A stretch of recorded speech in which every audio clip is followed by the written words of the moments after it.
വർഗീയ വിഭജനമുണ്ടാക്കാൻ CPM ശ്രമിക്കുന്നു, ഭൂരിപക്ഷ വർഗീയതയെ പ്രോത്സാഹിപ്പിക്കുന്നു, പ്രീണിപ്പിക്കുന്നു എന്നതുകൊണ്ട് ഞാൻ BJPയിൽ ചേർന്നു. ഇത് എനിക്കിത് കേട്ടിട്ട് ചിരിയല്ല. അത് മാത്രമല്ല, അദ്ദേഹത്തോട് ഒരു ജേർണലിസ്റ്റ് സംസാരിക്കുന്ന ഞാനിങ്ങനെ കേട്ടുകൊണ്ടിരിക്കുകയായിരുന്നു. അപ്പോൾ അദ്ദേഹം ഇത് പറഞ്ഞു വന്നിട്ട് അദ്ദേഹം രണ്ട് ഭാഗത്തും പറയാൻ ശ്രമിക്കുകയാണ്. ജമാഅത്തെ ഇസ്ലാമിയെയും എന്ന് പറഞ്ഞ് നിർത്തുകയാണ്, അത് കംപ്ലീറ്റ് ചെയ്യാൻ പറ്റുന്നില്ല.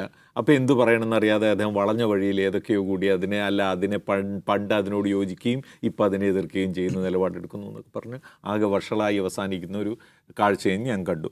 അത് പറഞ്ഞ പോലെ തന്നെ അദ്ദേഹത്തിൻ്റെ ഇൻറ്റഗ്രിറ്റി ഇല്ലായ്മയാണ്, പൊള്ളയാണ്, ബേസിക്കലി പൊള്ളയാണ്. നമ്മളതിങ്ങനെ മനസ്സിലാക്കുമ്പോൾ എന്ന് വെച്ചാൽ ഈ പൊള്ളയായിട്ടുള്ള ആളുകളുടെ വായിൽ നിന്ന് വരുന്ന കാര്യങ്ങൾക്ക് നമുക്ക് ചെലവഴിക്കാൻ നമുക്ക് ചെവികളില്ല, അല്ലെങ്കിൽ നമ്മുടെ സമയമില്ല എന്ന് നമ്മൾ മനസ്സിലാക്കണം. എന്നിട്ട് ഈ പൊള്ളയായ ആളുകൾ പറയുന്നതാണ് നിഷാദ് പറഞ്ഞ പോലെ നമ്മുടെ സഖാക്കളൊക്കെ ഇഷ്ടം പോലെ ഷെയർ ചെയ്തത്. ഇയാൾ എന്തുകൊണ്ടാണ് ഷെയർ ചെയ്യുന്നത്? ഇയാൾ ചാനൽ ചർച്ചകളിൽ വന്നിരുന്ന് CPMനെ ഡിഫെൻഡ് ചെയ്യുന്ന ആളാണ്. അപ്പോൾ പിന്നെ അയാൾക്ക് CPM എന്നൊരു പാർട്ടിയുടെ വക്താവായിട്ട് അയാൾക്ക് ചാനൽ ചർച്ചയിൽ ഇരിക്കാമെങ്കിൽ അയാൾ എന്ത് പറഞ്ഞാലും വേദവാക്യമാണ്. പിന്നെ അതാണ് നമ്മുടെ കോംറേഡ്സ് വിചാരിക്കുന്നത്. അത് സാധാരണ മനുഷ്യന്മാരാണ് കേട്ടോ, അവർ പാവങ്ങളാണ്, അവർക്ക് വേറൊന്നും ചിന്തിക്കാൻ അറിയില്ല.